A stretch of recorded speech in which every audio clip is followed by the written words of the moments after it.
Gravity Falls Episode 3, Headhunters. You know, it's a good sign when I've watched 3 episodes of this show and each episode has impressed me at least as much as the one before, if not more. I know I'm still judging the entire series based on 3 episodes, but keep in mind that one of my favorite cartoons of all time, Steven Universe, I didn't like the first 3 episodes. I liked a couple of the first 3 episodes, but I didn't like all of them. Gravity Falls, on the other hand, has been a different story. It has been consistently just as good from episode to episode, and in fact, I'd even go so far as to say that the 3rd episode is the best of the 3 so far. Again, it had basically the same formula as the other 2. The kids found something weird and figured out how to deal with it, but this time, rather than encountering the weird thing out in the world, they encountered it in the Mystery Shack. Now, granted, it didn't originally come from the Mystery Shack, but it was still pretty interesting and shows a 3rd type of episode that this show can do using this same formula. It's such a versatile formula, and I really think that's great. What happens in this episode, very briefly, is that the kids discover that there used to be a Mystery Shack wax museum with a bunch of full-sized wax statues of various people, but that Stan closed it down, and when they discover that some of the wax is melted and Mabel uses that wax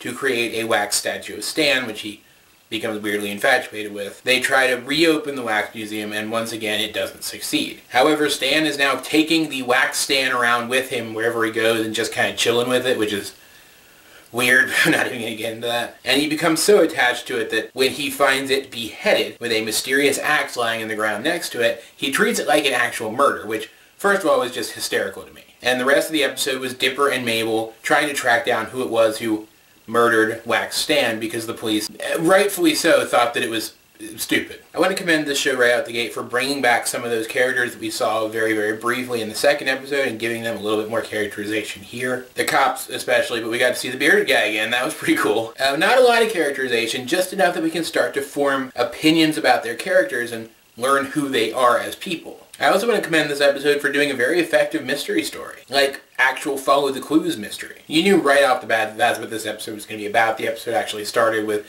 Dipper and Mabel watching some hokey detective show with a duck detective in it. And so right away, they're talking about clues. You know this is going to be a follow the clues kind of episode, but I'm totally okay with that, despite the fact that it's done to death in TV to have random follow the clues episodes in your show. I absolutely eat those things up. I love a good follow the clues mystery. And just like the 2nd episode was an effective monster hunt, this was an effective follow the clues mystery with that same brand of humor expertly injected into it. Like, just off the top of my head, there is this scene where they're questioning the prime suspect. He's this lumberjack, this big burly lumberjack kind of guy. Exactly the kind of person who would use an axe. And they're questioning him, and he gives his alibi that he was punching the clock. And so Dipper thinks, oh, you were working. And he's like, no, I was punching the clock. And he points to this clock. It's one of those clocks that you see out on the street on a pole. And it's bent over with fist marks in the pole. And you realize he was literally punching the clock. But rather than comment on how weird that is, Dipper just makes note of the time on the clock where it stopped when it was punched, which gives the guy his alibi. That was just so funny. Not so much what was shown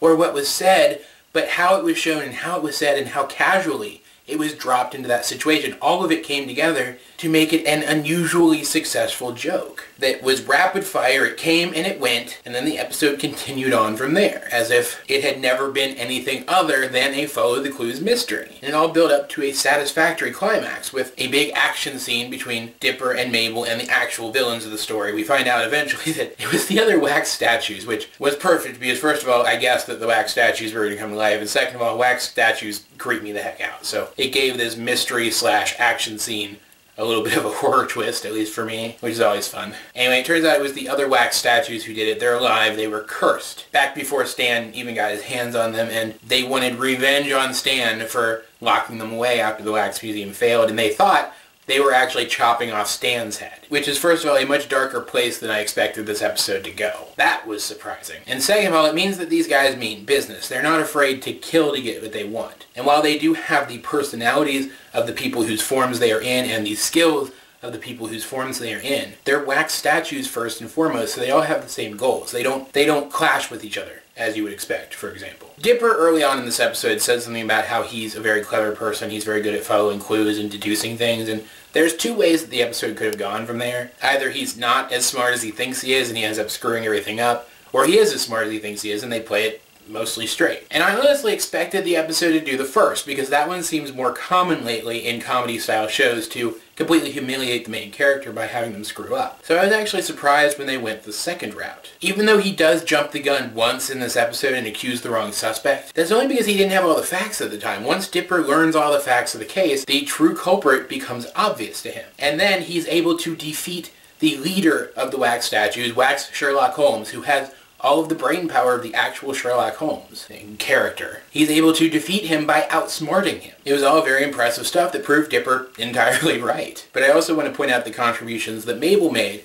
in this episode. While she wasn't as active in the mystery, she was kind of just along for the ride. She did figure out a couple of things, and she was the one who defeated the majority of the Wax Statues herself. In fact, one of my favorite scenes of this whole episode was just Mabel gleefully killing the Wax Statues. I don't know why, but I found that hysterical. Mabel, you are the best. Never stop being the best. I am loving this show so much, guys. I'm so glad you guys hounded me into watching this. Makes me wonder if maybe I should just go ahead and start watching Star vs. the Forces of Evil too, since you guys keep bringing that one up. Anyway, if you have seen this episode, what did you think of it? Let's get a discussion going in the comment section down below. Either way, this has been AJ22, and I will talk to you guys later. What's up with that?